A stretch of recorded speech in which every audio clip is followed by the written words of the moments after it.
have to make Listen, everyone immune. I talked to my advisors, and they're telling us everybody must fuck. Everyone, no exceptions, must fuck. Lather up. Folks, get fucked. Get deep down. Get deep down, folks. It's the only way. You're not going to get rid of the COVID unless you get your back walls blown open. You have to hit the back wall. You got to hit the back walls. You know, in China, they're not hitting the back walls, and you see what's going on there. It's a real problem. Have to get You got to hit the back walls. Okay. Are we going? Okay, we're on. Hello, everybody. It's Chapo. We're back. Pleased to, share with you our bravery of continuing to do the podcast. Still podcasting in the face of the apocalypse. And, we are in one of the, few sectors of the economy that is not only resistant to quarantine, but in fact will thrive under these conditions. I fucking hope so. Is just, indoors with nothing to do. Nothing to do but listen to some pods. We are, we're risking our lives to, and probably, and the lives of others too. Of course. To bring you content that will keep you entertained. I barreled through a pod of retirees on the street earlier today, bowled them over like bowling pins. Probably gave all of them the COVID, but it was all for you people. We're keeping the pods coming. You know what I'm saying? This is like, we're like the brave captain of the Titanic who was like, keep playing those songs. Yep. Yo, hand me that aux cord. Yo. It's also like hand me that aux cord. It's also like Silvio in The Sopranos when he's like recession-proof businesses, certain aspects of show business and art thing. That's pod. Yeah, and podcasting. That's it. Yep. So it's Matt and I today, but luckily we are joined by Chapo made man Brendan James. Thank you. Hello. And Chapo associate Noah Kulwin. Howdy. So You're the Meyer Lansky, if you will. Yes. Oh, yeah? Why am I the Meyer Lansky? I'm just pulling it out of the hat. Okay. Do you want to be him? Yeah, I'm fine with that. Nothing specific.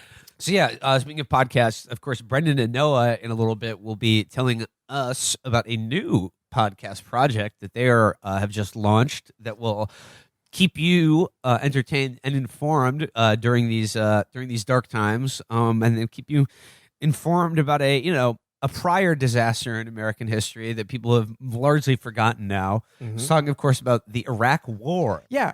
We have a new show. It's about the Iraq War. It's called Blowback. Noah and I have been working on it for a couple months. We're excited for everyone to hear it. It's going to be in your Chapo feed.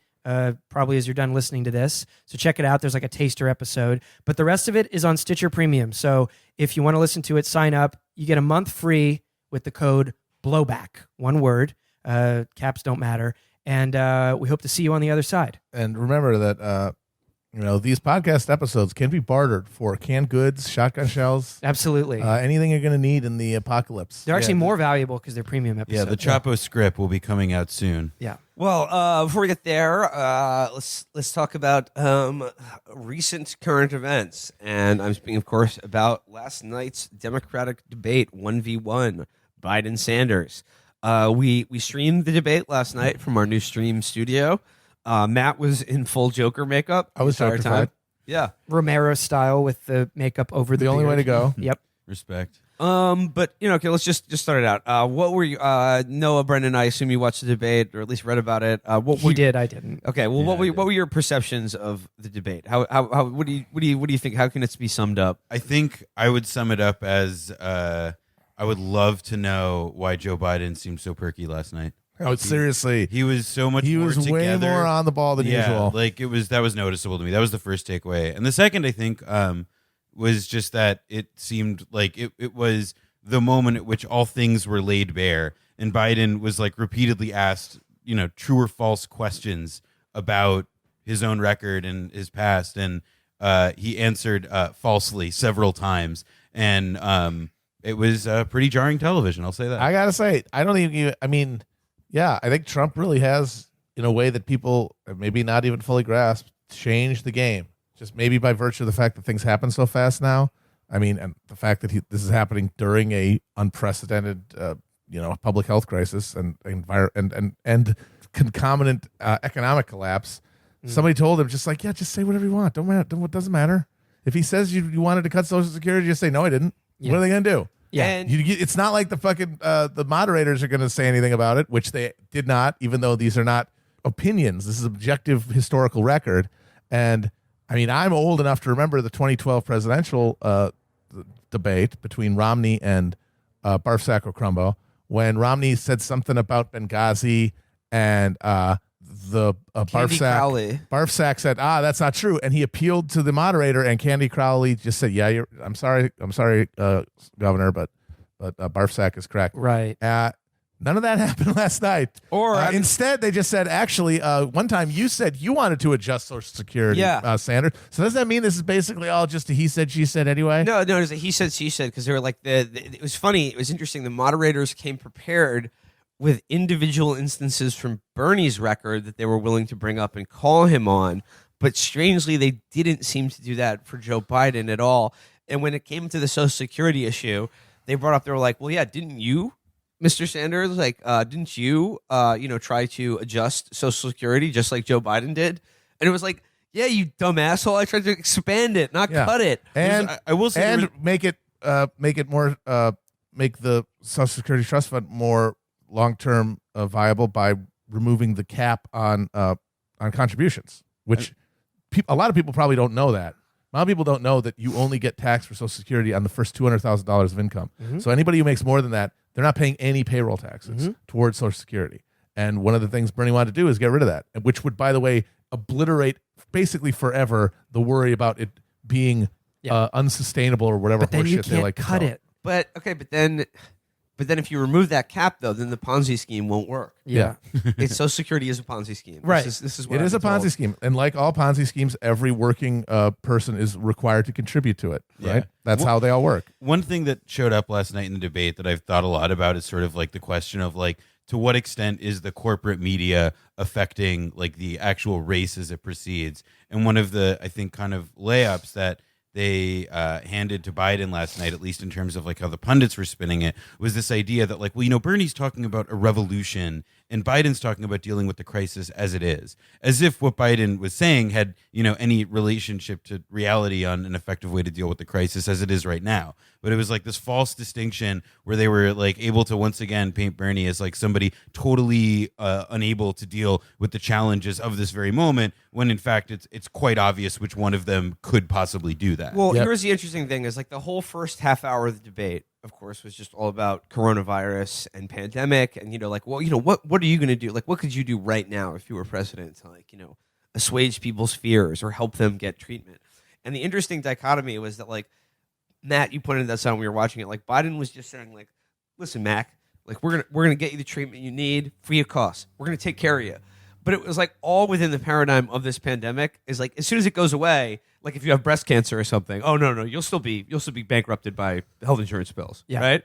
So he just wanted to like stress the point that all of these things are only contingent on a pandemic, and don't get used to it, because like we shouldn't create expectations going forward in the future about what you should or shouldn't expect from our healthcare system. And by implication, anything Bernie is offering is going to shake things up too much. And what you want right now is stability. It's the I want everything to go back to normal impulse times 1,000. And so Biden can just sound as though he wants to make the right tweaks, get a competent person in there. So the Mucinex guy, I know the Mucinex monster. I'm the guy who's trying to lock him up. Been trying to lock up the Mucinex monster. The other president was the whole thing we were trying to do. And then people go, oh, okay. Bernie's going to probably, rock the boat too much. So I'm going to stick with Joe.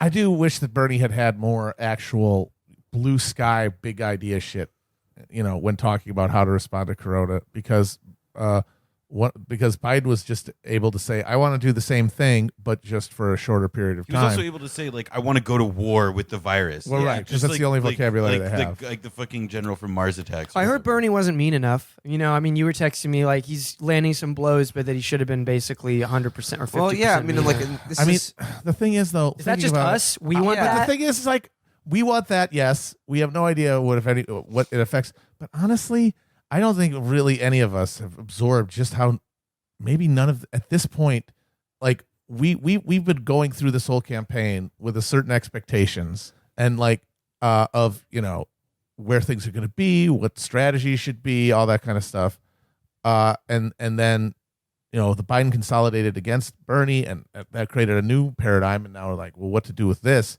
But now with the fucking corona, I don't know if any of this is registering at all in any sense. I honestly feel like the election isn't happening in a meaningful, like people aren't thinking of it.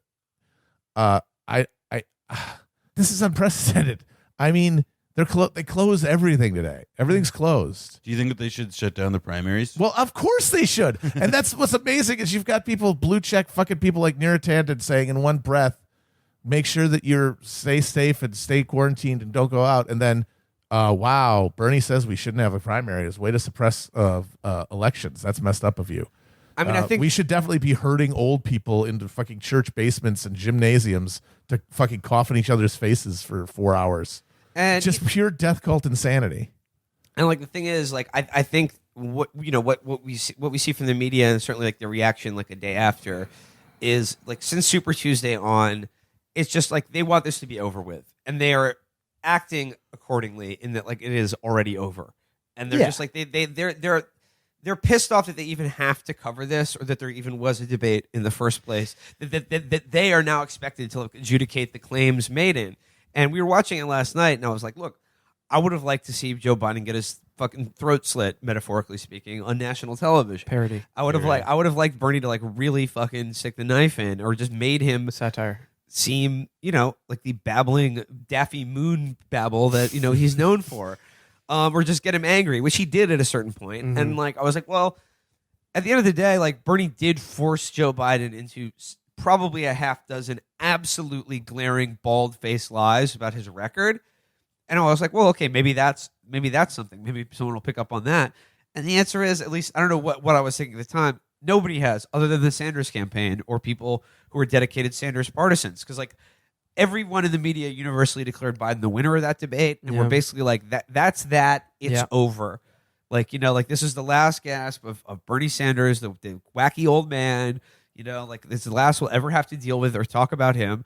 And it's just like they don't believe that it's even their job to just simply state whether what Joe Biden said about his record on cutting Social Security and Medicaid last night is even their purview. Well, they'll bring it back up during the general whenever they that will. happens. That's the thing. They'll will have bring some it back nice up. archival footage to go. You said this. There's someone asked you about this. Maybe an audience member, or maybe So someone. are you saying that Bernie should have dropped out and that he shouldn't have given this vital ammunition to Donald Trump or whatever? Yeah. I'm saying Bernie don't run in all caps on a certain website. And like to me, like the comment of the night that sums it up better for me than almost anything else was Joy Ann Reid last night, live tweeting the debate, said that like at this point, like, does anybody actually care what two career politicians said or did 20, 35 years ago? And it's just like, well, that's it. That's it. Like your job is to cover politics and like offer your opinions on it to like your audience of fucking loyal listeners or people who want to be informed about the world. And you're just saying, who cares? Yeah. Who cares? Like, hey, Hashtag who care. yeah. Like who cares what Joe Biden even did 5 years ago?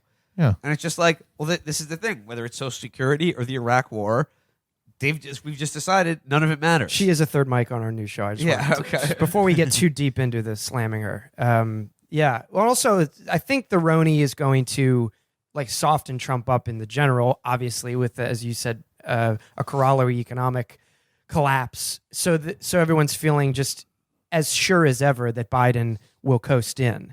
But that means that, yes, they want to wrap it up all the quicker. I mean, also though, like look at what's happening in Congress now, where it's like like the thing being bandied about today is this like you have like Tom Cotton talking about like we got to give cash to like every American or whatever, and it's like I think Mitt Romney, too. Romney yeah, said like that too. Romney and Tom No, they're Cotton, gonna- like it's like an insane like it's not really like a misfire of the Democrats because they're engineered to lose and their will is to lose, but it is really striking how quickly like the Republicans are the ones with like a bold-faced policy proposal about like cash in every pocket, and like Nancy Pelosi and Chuck Schumer's they're putting out their own proposal, I guess, but just like getting beaten to the punch like this and just like it's I mean, it would be embarrassing if it wasn't like again by design. And yeah, share- well, yeah. At what point do you have to include that it absolutely is by design, Yeah. and not just like a flaw of that they're just so like disciplined and conditioned? Democrat Sherrod Brown has come forward also saying yes, we need cash, but it should be means tested. So he is also bidding to the right of the opening Republican bid on a fucking temporary UBI. And- I mean, that's why this is this is. I mean, we've been talking about how we're in uncharted territory. One of the things that might come out of this is a thing people have talked about for years. The evidence has mostly been rhetorical, but the possibility always existed that the Republicans run to the left in it's like a broad populist way, like they do like a war communism type response to this thing, and the Democrats spend the whole time kicking and screaming and trying to like means test it and cut Talk it about down from the social right. issues. And become essentially obsolete. Yeah. I mean, and we get essentially a one-party state where the Republicans are divided between the racist neoliberals and the racist national socialists. Yeah. And the Democrats are the Whigs or something. Yeah. And that's what'll happen if no meaningful left force can fill the gigantic gap right now left by a party that is completely in denial, determined to anoint this just senile fossil to the presidency, and to continue to be seen as ineffectual, penny-pinching dipshits in Congress. And there's no one to stop it. I mean, the Bernie campaign, we talk about how this is like he's being vindicated in everything he's ever said, and yet it's not translating into anyone making those connections. Because I don't think we can make those connections anymore in any social why. There's no common experience for us to compare notes across, so there's no way for us to all like have that moment of wow. What, like I said, I think like 2008 ended 2008 and the response to that and the Obama campaign. I think it kind of broke that. I don't know if we can ever do that again, and so there needs to be a concerted left effort here to provide an alternative to what's coming, but there's no structure for it. And the Bernie campaign was supposed to be the first step in creating a structure and providing, a breeding ground for left organizing. But we were supposed to have a little bit of time before this sort of extreme crisis happened. It's a little early, so there's just nothing on the ground to do anything about it. And I was reading my favorite online news website, Vox.com, this morning, and one of the Vox boys interviewed Megan Day, and like the entire concept of the interview is that like, wow, Bernie Sanders is over. Will you admit now that you were wrong and that Bernie Sanders was wrong? And then like the overall tone of it is that obviously Vox has been 100% against Bernie Sanders from the very beginning, right? But they're like, why can't you just admit that, voters just aren't buying what Bernie Sanders is selling? And will you take any responsibility for that? And that, like, do you think maybe if he, were more like me or like catered more to our, like, policy prescriptions and worldview, the voters would like him better, which is hilarious because, like, Elizabeth Warren is like the perfect test case for that. She ate shit. Absolutely. Not a single person bought her, whereas Bernie Sanders, let's be honest, was the front runner up until a couple weeks ago and is still basically kind of toe-to-toe with the entire apparatus of the Democratic Party. I mean, he still beats Biden on like fairly, like when put head to head on like fairly key questions of like who is a better person and the who way will do things. And that the way I they like. frame it is he's like, like I see socialists like often blame the media for like why like Bernie Sanders, like voters' perceptions of Bernie Sanders like doesn't matter, like match their own. And what he said was like, look, I'd be lying if I said the media didn't massively influence voters' perceptions of politics and reality. But now that we've done our job, you need to wrestle with the fact of like why that's the case, but it's not our fault. And like a perfect example of that is that like in the same interview, he's like, look, well, yeah, polls are unreliable and voters are ideologically incoherent and can be prompted one way or another to say like, oh, we should have a safe choice or versus like we need to fundamentally change the economy. But they're like, on issue by issue, like Medicare for All is a perfect example of that. Overwhelmingly, Democratic voters and all voters are in favor of it. But they also think that Joe Biden is for Medicare for All. Right. And like the media just think like they're just like, oh, well, that just happened. Well, why is that the case? Did we do that? Like, certainly not. Like, they just believe that for some reason. when it's just like, no, like they do exist to manage and discipline like the parameters of what is possible and what it can be believed among voters, right? And like it's just like there's a big "did I do that" thing that I'm getting from a lot of these people, where it's just like they say in one breath, well, like obviously we influence everything about like what people believe and how they perceive reality, but then once we've done our job, it's like it's your fault now, or you have to deal with that fact and like also not blame us, because then that's like you're shirking responsibility or something like that. Right. Well, they rely on the idea that they're simply a prism, that they're just a, if anything, like a kind of filter through which people get facts that they interpret and they represent, but that ultimately they don't change in any meaningful way or contaminate in any meaningful way. And so the responsibility for any misperceptions still lie on behalf of the Sanders campaign, the left, whatever. And that I'm sure they believe that in their head. And so, yeah, why would they think they hold any responsibility? There's a guy I think about a lot, Ben Bagdikian, who was an editor at the Washington Post years ago, was later the dean of Berkeley J School. He's played by Bob Odenkirk. Yes. In the Post. The Steven Spielberg movie, right? Yeah, the Post. And Bagdikian was like a big proponent of like the idea that the biggest blind spot in American journalism is like capitalism and and like specifically the role that the media industry or the news media industry plays within capitalism, like as such, in terms of like in terms of its business model and how it's meant to enforce those kinds of ideas. And it's like kind of wild to think that like the conversation and the like degree to which like that observation has just not sunk in for like 50 years, 60 years, there's been no there's been no evolution in thought about that, and we're still dealing with like the same like simplistic attitude. And it's like God, it takes like I have no idea what could crack it. Well, journalism has also been reduced to it's hanging by a thread. Is that the business models are all dying or dead, and the consolidation has happened quicker than I think everyone thought. And so you have this atomization of what the way people get media, and then just a few giants up top who all think and want the same stuff. So journalism is, it's much worse than it was probably even at that time. And we also don't, we could give money to like make journalism happen. The state can do that. Other countries do it. Yeah. It's just that like we of course we don't. The Kremlin. You want to do? Yes.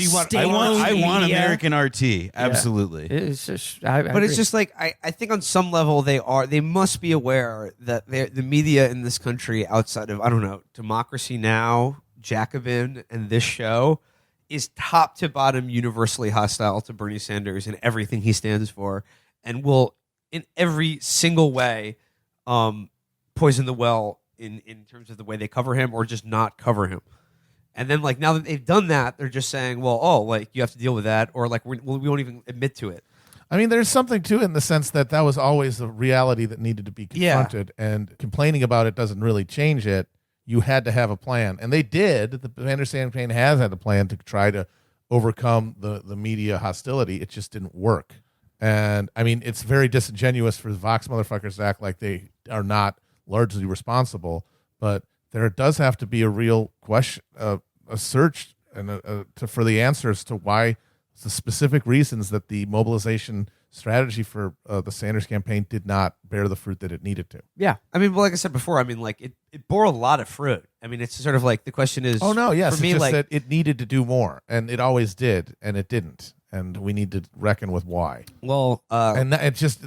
and we need to reckon with it pretty fucking quick, because we're entering a new territory now that like I've said, we've all been saying, no one knows it's going to happen. But talk about a fucking crisis of legitimacy, in basically every sector and institution we have. And how are we going to respond to it? In a situation where we're seeing every single politician and political institution show itself to be completely incapable of dealing with the moment, what is the only institution in this country that people actually trust and respect and give any kind of faith in? Their podcasts. Yes. There's one other one. Does anyone want? The military. Yes, that's the one. Yeah. I don't know where this ends up, but I just know that the political sphere seems to be shrinking very, very quickly. Well, if you want to talk about a crisis of legitimacy, at least as far as like our two political parties that we are offered in this country, just back to this the Pelosi's paid sick leave bill, where they're just like, they could have passed, like, it does not take super majority. Like, they control the House of Representatives. And then with the position they started from is something that will exclude 80% of all workers from getting paid sick leave. And they're like, yep, we've done paid sick leave now. Time to dust off the hands, comically. And it's just like, yeah, vote blue no matter who, right? Yep. This is what we're voting for? Coughing directly into each other's mouths. Yep. Yeah, again, I don't know what you say about that, but like, you should keep that in mind when people just tell you that, like, it's your moral duty and, like, you know, to vote for the Democratic Party, vote for Joe Biden in the general election if he's the nominee. If he doesn't, It's just like, it just feels more and more like, as the crisis deepens and as more radical steps are being considered, the Democratic Party will be less and less relevant as an institution to that process. You know what I mean? And they're doing it on purpose because they want to abdicate their responsibility. Because my God, I mean, they don't want to do what they say they want to do in the best of times. They sure as shit wouldn't want to do what they're claiming to want to do with the mandate and sort of accelerated timetable and loosened restraints of a significant social crisis. And that desire to continue to fundraise while President Cheeto is in power or some Republican, and they'll look good by definition in comparison. Oh, we wish we were in there, you know, but we're not. At least keep giving us money. So we're going to let the Republicans do things like give everybody money and suspend rent. And then when they run for, and then when we do reestablish elections, if that ever fucking happens, they're going to be like, we're the guys who kept your lights on and kept you from getting evicted when you're fucking hiding out where you were hiding from the coronavirus. Yeah. Well, fucking Nancy Pelosi was and Steny Hoyer and shit were talking about, like, well, how can we make sure that this is means tested so it doesn't go to people who don't deserve it? But they may not realize, of course, that could push them into the historical obsolete category of also ran party. I think they're hoping it keeps them as, you know, to that perfectly placed kind of grift loyal opposition thing. But as you say, it could actually just sort of evaporate any efficacy of the Democratic Party to ever come back. And like Biden's success, I think, for a lot of them is just being taken as proof that, like, hey, the thing works. Like, you know, like exactly. we're like, you know, it's like the fact that he was able to, you know, with an enormous amount of assistance, like defeat. Well, it was the Pulp Fiction heart chest cavity pump. The adrenaline Uma shot, Thurman thing, where they just shoved a vial full of Pete and Amy and Bloomberg. You know, and literal adrenaline. Don't forget that. And actual because adrenaline. I guarantee you, before that debate, they did an actual reenactment of that scene into his chest, and that is what took him back to frontrunner status. It wasn't him. Yeah. It was a he was maneuver. just wandering around. Yeah. But they look at it now either with the real brains look at it cynically, but I'm sure a lot of people look at it and go, yeah, Joe had it. He was down for a minute. Or they look at it the other way, which is that it's like, well, Joe, like the people wanted Joe and the voters want the thing that was like that's like that is what they go to. And it's like, oh shit, they're interpreting this as like a democratic mandate to like, you know, do like means tested like mortgage tax credits or something. Yeah, I'm not going to pretend to know whether or not there was that Bernie only had a plurality because of, I mean, obviously the number of candidates was a huge factor, but let's say we got beyond that. I don't know whether it was just a push, like you blow and it just sort of all would have fallen over, and electability, conceptions of electability was the only thing, or maybe there was more work to be done, you know, and that people still needed to be won over, but we're never going to know now because the way that they marshaled that just hive mind zergling rush of Pete, Amy, Bloomberg support obliterated the entire problem for them. Well, I would actually say that coronavirus is the Zerg, and that I think they were like beset upon by Felix isn't here, so no one else is going to be able to jump into this stupid video game bullshit. It definitely makes you think that, it makes me suspect anyway, that if Biden had been stronger from the get-go, if he had more of trust of high-level donors and politicians, if he had more of an actual network of supporters and like genuine clients within the Democratic Party from the beginning, that he would have kept a lot of these knuckleheads from running in the first place. Sure. And in that situation, I don't know if Bernie ever would have looked like a front runner, even for a minute. All right. Well, like I said, back to the debate itself and like Biden's litany of just bald-faced lies. And I think like, well, there's two things. There's one that I think is hilarious, is that just yesterday he announced like, yeah, like, listen, Mac, like I'm adopting Elizabeth Warren and Bernie Sanders part of their free college tuition program, where it's just like, that's the thing. He's going to be like, hey, take this, dummies. Like, hey, like, yeah, well, I'll give you. This is a scrap. Oh, yeah. I'll throw you. And by the way, I'm sure he'll vigorously pursue this. Oh, absolutely. Policy Just like going Obama on. did with card check. Yeah, exactly. Did you guys talk about the leaked thing of who would be in his cabinet or Oh, whatever? yeah. Oh, well, he's Jamie Dimon. Yeah, Jamie Dimon and Elizabeth or Warren. Elizabeth Warren for Treasury Secretary, which is hysterical. Yeah. No, that's always like one of those great examples of just like who knows what the fuck to think about that, because I do love this that just feels that is like the most like drunk throwing Well, darts at a wall like shit like ever. T-Cots used to tweet like health secretary Ben Carson, Treasury Mitt Romney because he did business. Yeah, David Clark, Homeland Security. Yeah. Chief cop person, and it was just this infant's idea of like names you attach to jobs. And then the Biden thing was just, honestly, points for honesty. It was just like bankers and then Liz Warren, even though she's supposed to hate bankers, but they'll work together under a Biden administration.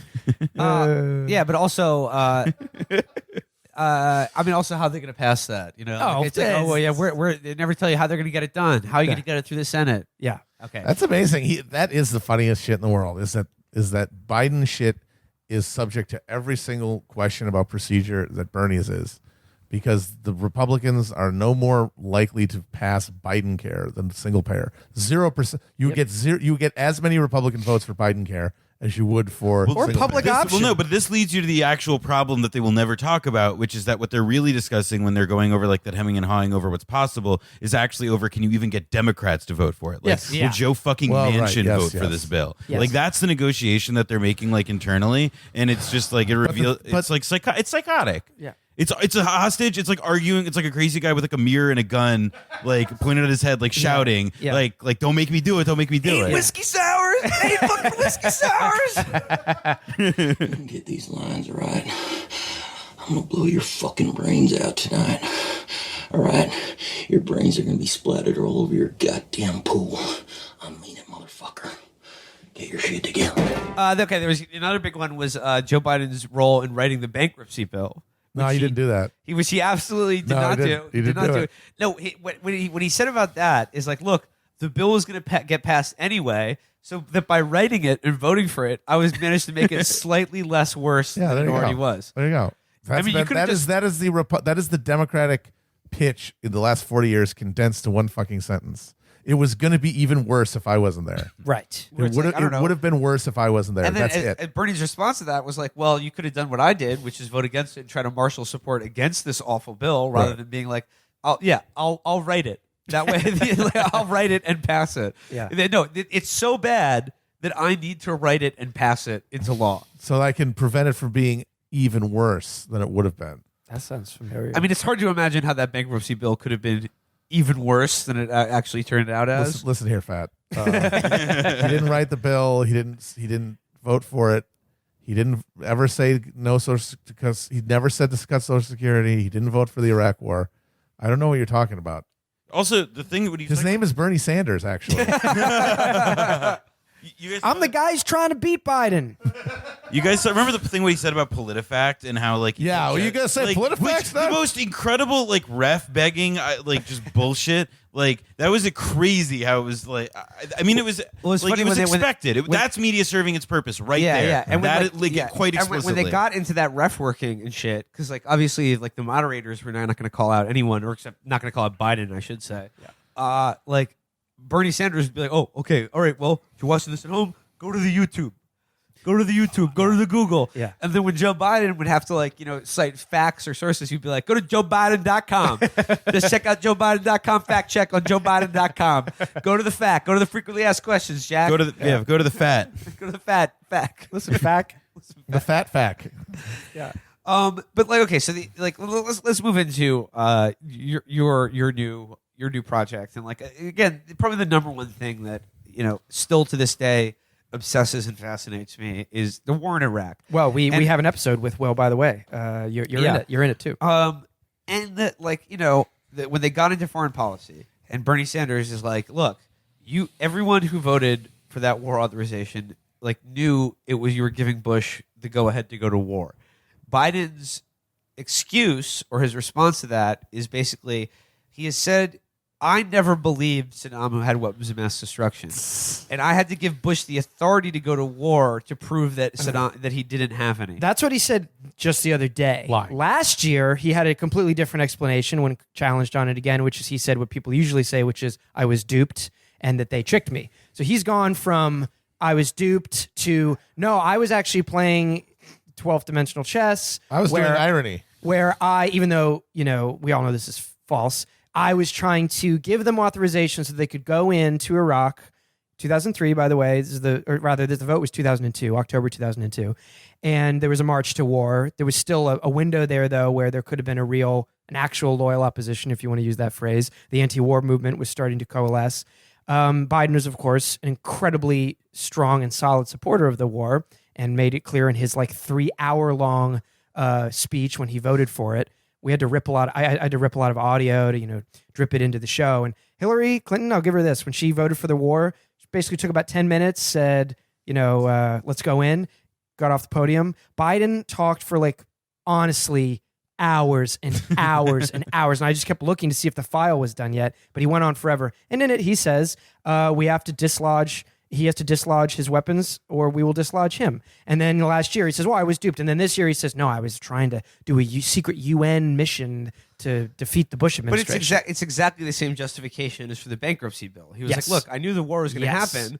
Therefore, I should be a part of the war and have Yes. some say in how it's carried out. Not Correct. that the very idea of carrying it out is an insane atrocity. Correct. And here's the thing that really drives me insane about this. Because, Biden now, 15, 20 years after the fact, has to say shit yeah, it was a mistake. And I admit that. And I've admitted it in the past, so stop asking me about it. And then he'll say, but listen, he said this on stage last night. The idea that, Bernie Sanders has better foreign policy judgment than me, I'll have that debate anytime. Well, it's just okay, you're having that debate right now. And Yes. You just gave the textbook example of how fatally poisoned your judgment is. Yes. In that, you helped kill 1 million innocent people for, no fucking reason. Yeah. So, how can you admit that it was a mistake and then, if you admit that you did that as a mistake, why are you running for president? And- why are you even on TV? Why haven't you killed yourself in shame? Not only that, and I think we probably want to use this episode. We talk about Joe Biden in the show. Joe Biden is one of the people that we discuss as far as his support for the war, and then once the war is underway, we can talk in a second about another horrible idea he had to fix it. But he was the chair of the Senate Foreign Relations Committee during the Iraq War. Yeah. So he was not even some bystander. He had, if you really want to rank these things, one of the most important places in the Senate to genuinely view the evidence, to genuinely make a case to his colleagues about why it was a good idea or a bad idea. And he was among the first people to get, intelligence from all sorts of dubious characters who we get into in our show, Yes. like Ahmed Chalabi, Sure. and Corn all Pop. of The darker side of the Corn Pop saga. Yeah, it was Curveball and Corn Pop. Those Yeah. were the two sources for most of the intel. And about Iraq. German intelligence had already vetted Corn Pop Yeah. and found him to be unreliable Yeah. and a bike chain wielding thug. he had and I quote. Yeah. he had an enormous amount of insight into this, and has just obviously, as Brendan has said, just painted himself as a bystander. Yes. Well, now he does. Yeah, At the now he does. At the time, he was all too happy to say, I think this is a march to peace. I'm proud of what we're doing here. So, yeah, it is infuriating to watch any of that. And if you like, we should mention, once the war was underway, he came up with the idea around 2006, I believe, when a civil war was, Iraq became a butcher's slab. Courtesy of the United States, he came up with the idea of ethnically cleansing the three main factions in the country and carving it up British imperial style in real time to just make it 3 new countries, which is probably the only thing that would have made things even worse. It's you probably couldn't have come up with a worse plan in a lab. So he supported the war, and then when he wanted to end it, he wanted to do ethnic cleansing, which is the worst position you could have.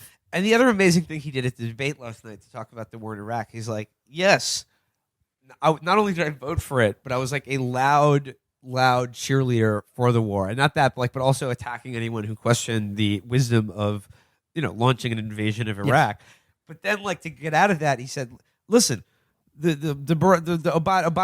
Obama administration and the Barack America administration, first thing he did when he came in there, he said, Joe, end the war. Yeah. And I did. Yeah, he loves saying that. He was he phrases he was put in charge of ending the war in Iraq, which, whatever. I guess he knew all the fucking warlords and like disgusting Scarface type guys we were working with, maybe, so he could whisper in their ear. Also, like the war in Iraq ended, and then what happened? Yeah, well, we get into that as well. So no, the knock-on effects from good old Joe's decisions every step of the Uncle way. Joe's folly.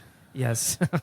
But like, again, like, and you guys have like done a shitload of research into this, and like, again, this is really not that long ago. No. But like, it seems like it was a million years ago, the way Yes. people talk about it, or like, Yes. but like, how, like, you're like, how does like the war on terror, but the Iraq War specifically, like, how is that like kind of the emperor of all maladies of like the 21st century American imperial collapse and rot? Sure. Well, the most important thing is what we did to Iraq and the Iraqi people. Obviously, that's front and center. You can look at the utter destruction of a country, both through whether it be, and we actually really want to emphasize this in the show. We have a whole episode on the Gulf War before we even get to the Iraq War. The sanctions throughout the 90s, the incredibly punitive and the psychotic intentional destruction of Iraqi infrastructure, and particularly their electrical grid, which purified their water. A huge outbreak of disease accompanied the sanctions that killed hundreds of thousands of people. That softened Iraq up for the Iraq War to be as bad as it was. And that was the noble statesman George H.W. Bush, not his cowboy Yosemite Sam son. H.W. gets often a free pass in saying he did it the right way. And W was this messy, black sheep of the family who came along and fucked it all up. But the invasion itself, the 90s, and then, of course, the actual carnage that rolled out, destroyed a nation. That's one thing, and is good enough to do a show on in general. But also at home, this is where we invent the Department of Homeland Security. ICE comes out of the war on terror, and more than that, the actual gearing up to treat this as a civilizational conflict that involves Iraq. The deficit in any kind of trust in government, WMDs being the linchpin of the case and being revealed to have been false. When Trump got up there in 2016 and effectively ran against the Iraq War, especially when he was running against Jeb Bush, all these hogs in the audience who would have told you a couple months earlier, I still think they're in Syria, personally, the WMD, they immediately dropped all that. They didn't give a shit. They just saw a strongman who was willing to exploit brilliantly that deficit of trust within their own party, let alone the government at large, and run away with it. And he was a steamroller at that point. Once you saw a Republican running against the Iraq War and against anyone who was associated with it as like cuck, neocon, like untrustworthy creeps, he was on his way. I mean, that was it. And then running in a general election against Hillary Clinton, a candidate who also voted supported for the war, Iraq War. And supported it, no matter what they like to say now. She also supported it throughout the execution of the war. And we don't do this in the show per se, but I interviewed Cindy Sheehan a couple years ago.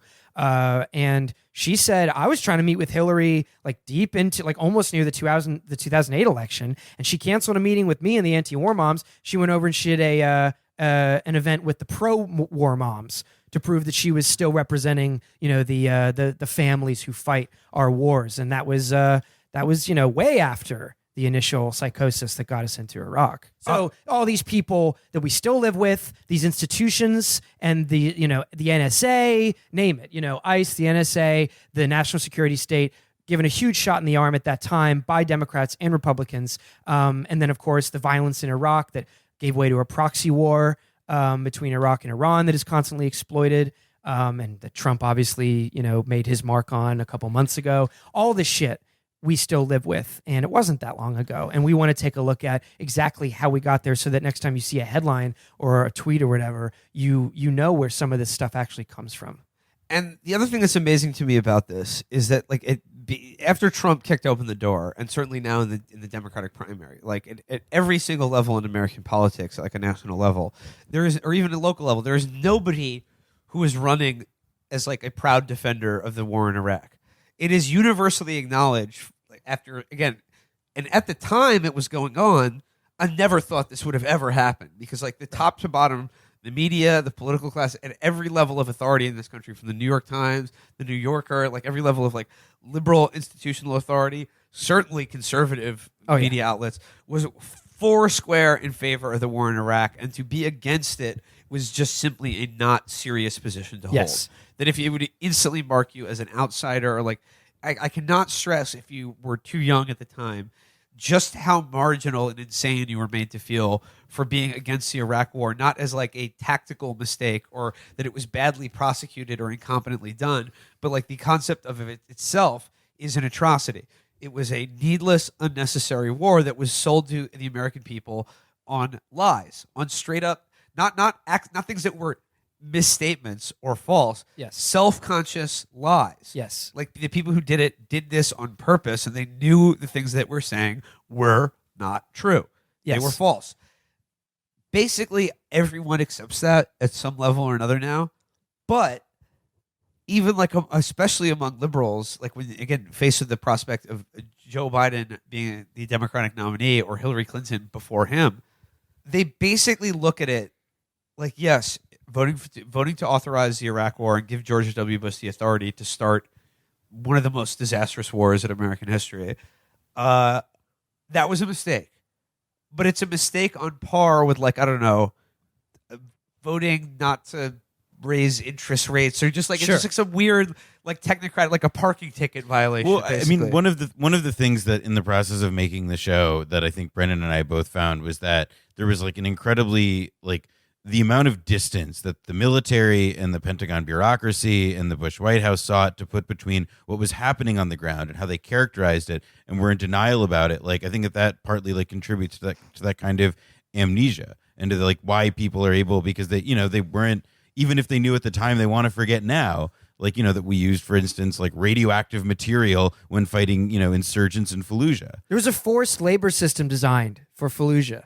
I don't think a lot of people know that. I don't think a lot of people know this kind of stuff, and I'm sure that Joe Biden fucking knew it, but he didn't. Wait, care. I don't know about this. What is this? In Fallujah, 2004, one of the most horrifying set pieces of the war. It was a stronghold of Sunni insurgents. Well, yeah, I mean, just to point out a second, like every time you hear about a battle like that as a set piece, I mean, it's already like, really just some like a bit of American theater. Yeah, I'm using the running dog terminology, but yes, and it was a stronghold for quote unquote insurgents, which Why we was painted. that? What happened in Fallujah right after the invasion that might have led that to happen? The idea, of course, throughout the entire war was that the insurgents were all Al Qaeda.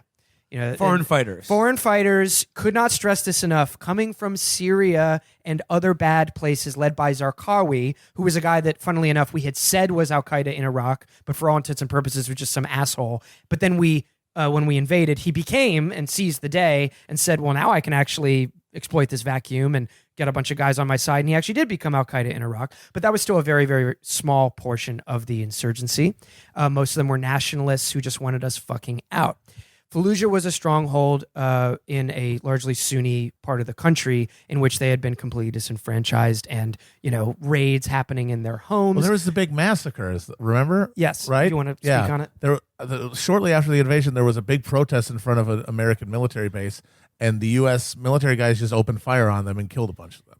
And that set the tone for their response to everything that came after. There was a sense among the Sunnis in Iraq that, especially because they had been, Saddam was a Sunni clique regime, and all of a sudden they were pushed out of any meaningful participation or like future of Iraq. So you had all these things boiling over that resulted in a clear insurgency. And when Fallujah blew up, or rather when we blew it up, I mean, millions or hundreds of thousands of people fled the city.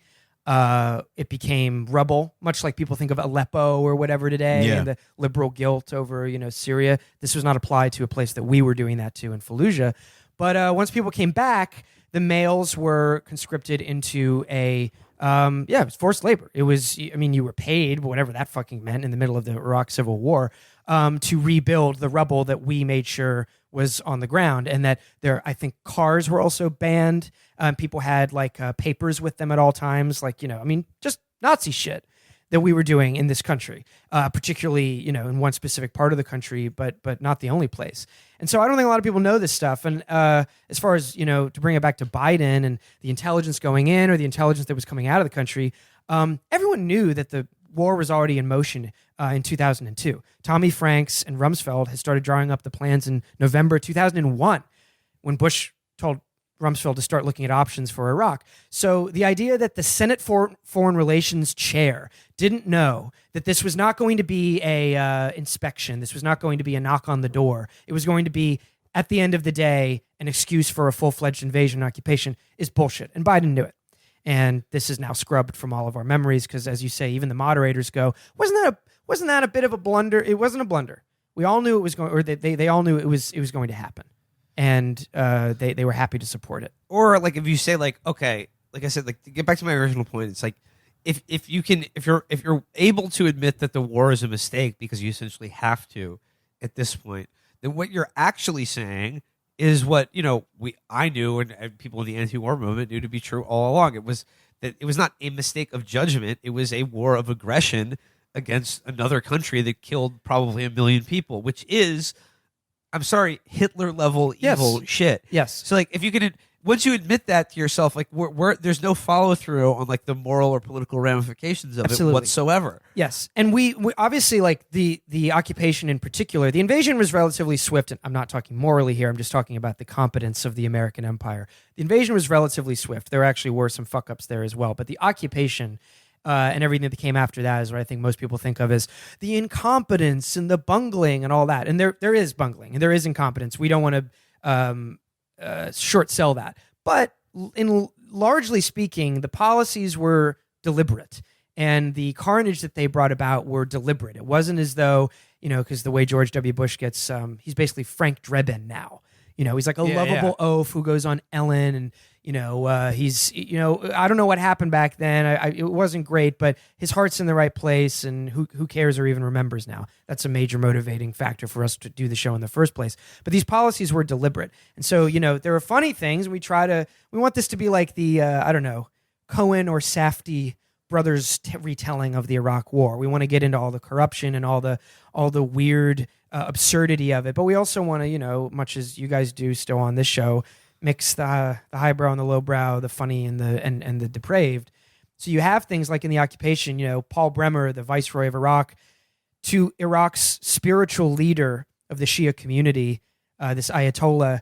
The envoy he sent was not a religious scholar or any kind of fellow imam himself, but a dick doctor who had patented a bunch of penile implant technologies that was just could speak Arabic. That was our envoy to the main guy of the Shiite community. We were hoping he would make his hog big. Yeah, I mean, maybe that was the message. I don't know. But then we have, all of the worst people's kids in the Republican, administration getting jobs, like designing the new urban planning of Iraq, writing the Constitution. These like 18 and 19 and 20-year-old gophers, like Heritage Foundation interns. Mark basically. Levin's kid, the radio guy. Yes, Yeah. Mark Levin's kid got a job. Wait, let me make sure that I'm getting it right. No, what? There's another one. There's another Mark, isn't there? Savage? No, it's Mark Levin. Yeah, it's Mark Levin. It is Mark Levin. And Paul Bremer was obviously this, dandy who put combat boots, on his underneath his Brooks Brothers suit. And people were fucking in the porta potties, in the green zone. It was a farce, but it was also a incredibly world historical, like civilization destroying farce, and we try to talk about that as well. So, and I actually, by the way, I have here I brought a prop. This is the card deck. The military. Yes, Iraq's most wanted. This was the deck of playing cards when we were that going they gave in. every enlisted man so that they could see and familiarize themselves with the high value targets of the Saddam regime. These were the top Ba'ath Party guys. Yes. Let's see, 6 of hearts here. Mohammed Mahdi Al Salah, Minister of Trade. Yep. Saddam is obviously the ace. Let's go here. We could do like an Animal House style thing. Where are they now? Yeah. Animal House. Let's see, House. King of Diamonds. Let's see, Aziz Salih Al Numan, Ba'ath Party Regional Command Chairman, responsible for West Baghdad. Yep. He sort of looks like Christopher Plummer, kind of. Sure. Yeah. Yeah. Wait, The give casting. me one of these. I want to find out what pass happened to them around. these guys. Okay, let's Give me a guy. 5 of clubs. Let's see here. We've got Barzan Ibrahim Hassan Al Takriti. He's just a presidential advisor. We hit almost none of these guys going in, by the way. There were like all these strikes or whatever in the initial invasion to try and decapitate the leadership, so-called. But That Barzam guy got executed in 2007. right. I think slowly but surely this deck was probably, like the human faces on this deck were liquefied. But most of the time during the invasion, we just took out a shitload of civilians. Oh my God, this is I'm glad I looked this guy up. So that guy you randomly said Takriti. So he was executed in 2007, along with his co-defendants, Saddam and former. So he was executed as part of the Saddam trial. Right. There were two other guys. And with the former Saddam. Chief Justice of the Revolutionary Court. When he was hanged, he was accidentally decapitated because the rope was too long. First time. Yeah, and the a lot of the guys were named Takriti because Saddam comes from the village or near the town of Tikrit. And so I think a lot of the guys' last names on the deck there are Takriti, quote unquote, last names. But yeah, and we get into the Saddam lore, his family. We get into a lot of the first episode is actually all about the 20th century history. Yeah, it's sort of about it's the connective tissue, I think, to kind of explain how America meddled in the middle of the 20th century and why we did it, and it makes very, very clear how we would then become friends with Saddam in the 70s and 80s, and then why we would turn on Saddam before destroying Saddam, his government, and his country. As far back as the 60s, the Ba'ath Party, was the hot new nationalists cell inside of Iraq, and Saddam was joining it right around the time the Iraqis had a revolution in the 50s. But by 63, the CIA very, very, very likely was at least involved in his party's installation. They fell out of power for a little bit, but then they stuck the landing in 68. What were they hedging against in installing them in the first place? Would you be surprised to know it was communism? Oh, okay. All right. No. Wait, this rhymes. Our first episode is a lot of Cold War politics, and we start with the British obviously, but we move on from them pretty quickly to the Americans taking over, and it's a lot of Cold War politicking. And the Soviets came to the West a couple times in the late 50s and said, hey, how about none of us intervene in the Middle East anymore? It's going to get real messy. It's probably a bad idea. We can work this shit out diplomatically. They wanted to draw down all bases, all foreign troops, and arms embargo to everybody. And the U.S. said, to quote Dr. Evil, how about no? And we ratcheted up every single possible way to play against the Soviets in Iraq in particular, and that was giving comfort and materiel and intelligence and perhaps even, the ascension to power of the Ba'ath Party, which would, of course, introduce the career of Saddam Hussein. And, and then when, our enemy changed a bit, when our rivalry with the Soviet Union wasn't enough of an activity or a pastime for American empire, and we began working against the Islamic Republic of Iran, we then teamed up with the Iraqi government to wage war there as well. In what was the longest protracted sustained conflict. It was the longest conventional. What was the longest quote unquote conventional war of the 20th century. And we get into this in a bit more detail on our show, but I mean we literally gave them we literally gave the Iraqi military the coordinates to conduct chemical attacks, and we sold them anthrax. And then just a few years before we initiated the Gulf War. Yep. So there's a lot that happens there, but I think that I think one of the things that I feel pretty strongly about with this show is that those sorts of pieces of the story are so essential to understanding a lot of why we were there in the first place and why a lot of these really powerful people would want to have amnesia about it. Because it's not just it's an atrocity that we committed in the mid 2000s, but it's part of an entire rotted, fucked up it's part of an entire rotted, fucked up system of which they are all key players. One thing I'm really hoping people can get from the show, especially early on, is episode 2,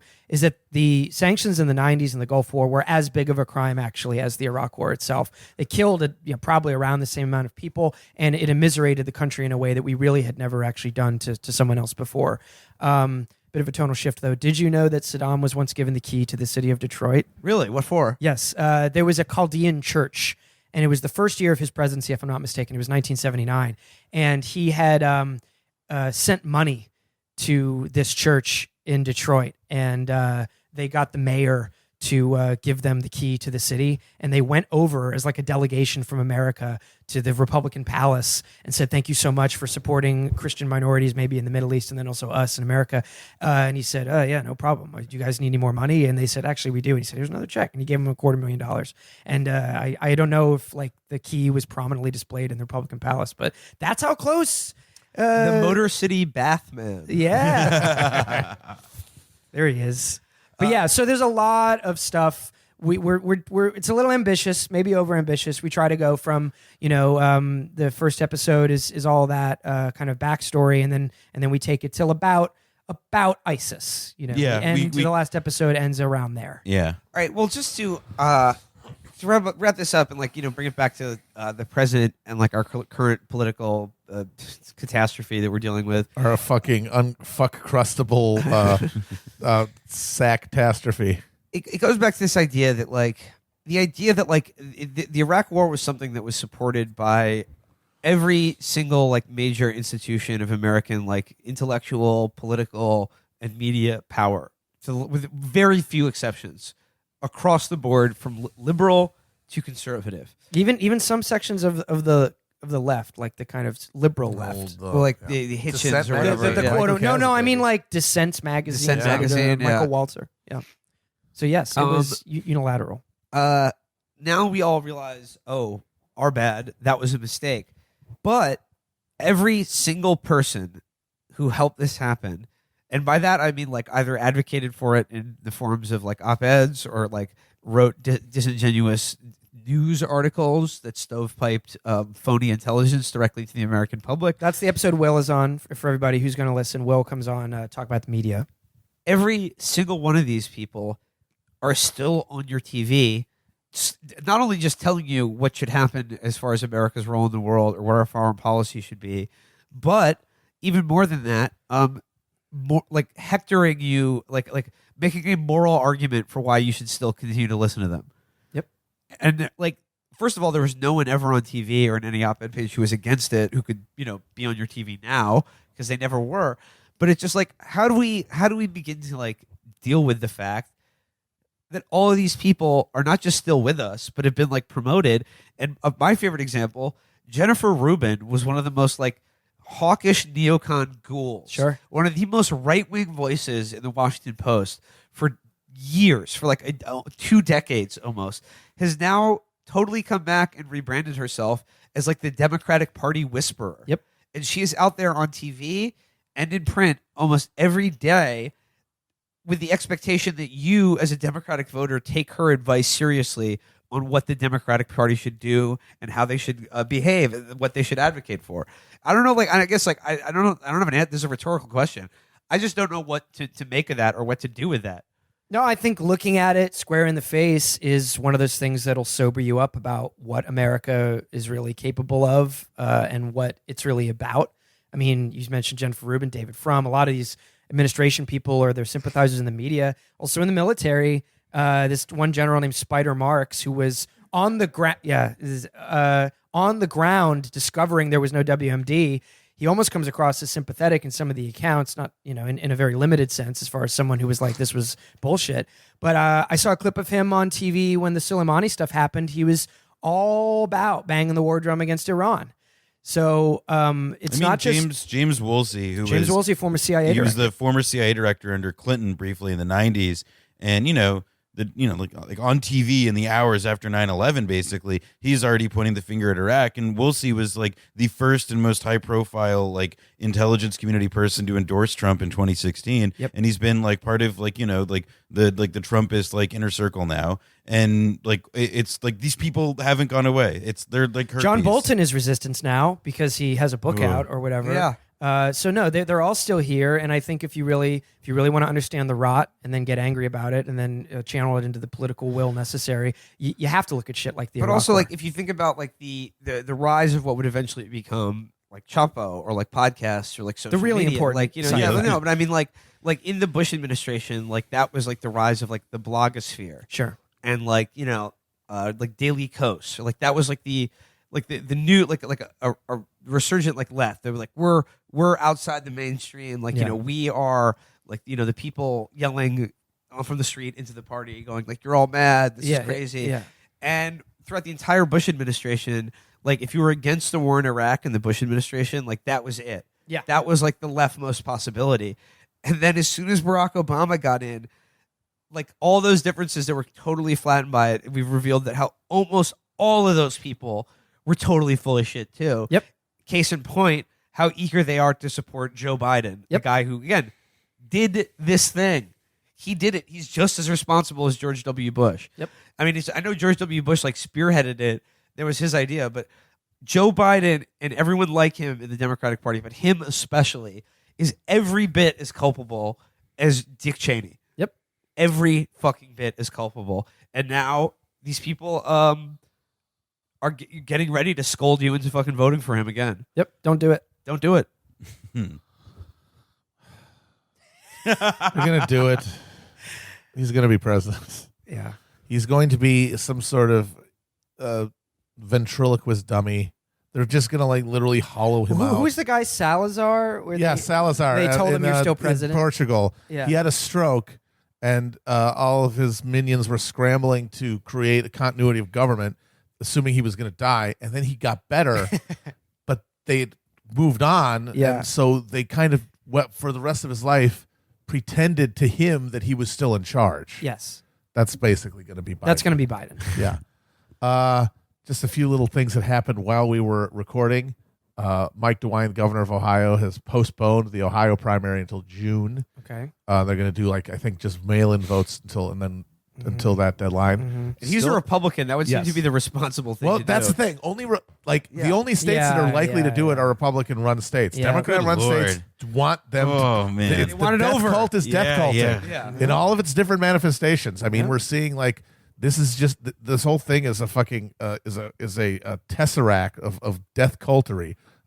Every emanation of capitalism driving towards the only way to respond to a significant crisis that could kill millions of people is to just drive into the skid and kill as many as possible, because anything else would disrupt things, would disrupt profit flows, or would disrupt power structures, and that can't happen. So we'll sacrifice millions on the fucking altar of something as stupid as getting a few more fucking delegates for Joe fucking Biden. The other thing is the Dow closed down 3,000 points, all-time single-day drop record. Okay. All that quantitative easing is really doing the work. All because we showed up to do a promo today. On that note, I should say again, thanks for having us on. We hope everyone enjoys this new show. It's called you got- Blowback. Sorry. Got nothing but time to listen to it. Yeah, I mean, if you're as you should be, if you're quarantining, there's 10 hours with the bonus giveaway that Chapo's kindly putting up today or tonight when you're hearing this. It's called Blowback. Again, if you want a month free of Stitcher Premium, where the show is going to be for a while, just go to StitcherPremium.com, promo code Blowback, and we hope you listen and enjoy. And, if you're listening at home and you're quarantined and you're seeing everything fall apart and you're wondering, how can we deal with this given the failure of our institutions and electoral politics? A lot of people talk about dual power. I don't know really how much capacity we have for that, but if you're looking at the Iraq War, Mahdi Army, Yeah, good example. It's a model, a good little model, and he's still around. He is. My daughter's still around. He is one of the most powerful kingmaker. politicians in Iraq. Yep, you'll So meet there you all go. the stars. All the of stars are Iraq there. War. So once again, I'd like to thank Noah and Brendan. The show is Blowback, and you will be getting just a little taster, a little test bag to spike First spike, one's spike free, up kid. with. And yeah. for more information on the show, and if you want to check out some of the sources that we've used and so on, our website is blowback.show. And then on Twitter, our handle is @blowbackpod. I wonder what blowback.org is. Oh, All right. Till next time, we'll be back later in the week for part 2 of our hyper jokerification. We are God. watching episodes 3 and 4 of the Hillary Clinton docuseries on Hulu. Woo! Well, I'll be doing it while wearing Venetian plague masks. The big reveal on episode 4. She's patient 0 of coronavirus. Cheers, guys.